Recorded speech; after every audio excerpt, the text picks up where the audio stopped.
ఈరోజు అత్తిసరన్నం పచ్చి పులుసు చేద్దామండి. ఇది చాలా బాగుంటుంది. ఇక్కడైతే కిచిడి అంటారు, ఆంధ్రాలో అయితే అత్తిసరన్నం అంటారు. ప్రాసెస్లోకి వెళ్ళిపోదాం రండి. నేను 250 గ్రామ్స్ పెసరపప్పు తీసుకున్నానండి. ఈ పెసరపప్పుని ఆయిల్ వేయకుండా డ్రై రోస్ట్ చేసుకోవాలన్నమాట. పప్పు కలర్ మారేంత వరకు మంచిగా ఫ్రై చేసుకొని ఈ రైస్లో వేసుకోవాలి. నేను 500 గ్రామ్స్ రైస్, 250 గ్రామ్స్ పెసరపప్పు తీసుకున్నాను. ఇది ఒక 2 టైమ్స్ మంచిగా కడిగేసి దీంట్లోకి 1-2 గ్లాసులు నీళ్ళు పోసుకొని పెట్టేసుకోండి.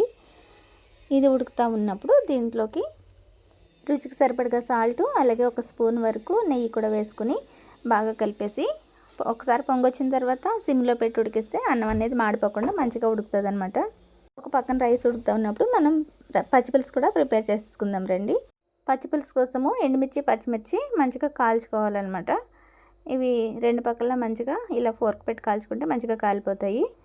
తర్వాత దీన్ని ఒక గిన్నెలోకి మనం దేంట్లోకి అయితే పచ్చిపులుసు చేయాలో దాంట్లోకి ఒకసారి మంచిగా ఇలా పిసికేసిన తర్వాత దీంట్లోకి సాల్ట్ రుచికి సరిపడగా, అలాగే ఒక ఉల్లిగడ్డ ముక్కలు కూడా కోసేసుకుని తర్వాత ఒక 2 బనానాస్ కూడా ఇలా మ్యాష్ చేసేయండి.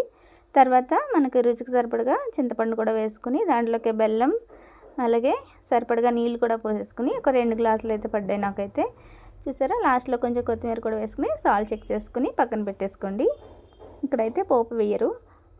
పోపు వేస్తే ఒక టేస్ట్, పోపు వేయకపోతే ఒక టేస్ట్. ఇలా అయితే చాలా బాగుంటుందండి. ఈ పచ్చిపులుసులో వంకాయ కూడా వేస్తారు. మా వాళ్ళు వంకాయ ఇష్టపడరని నేను వేయలేదు. వంకాయ మంచిగా కాల్చుకుని వేసుకుంటే కూడా బాగుంటుంది అన్నమాట. వీడియో నచ్చితే లైక్ చేయండి.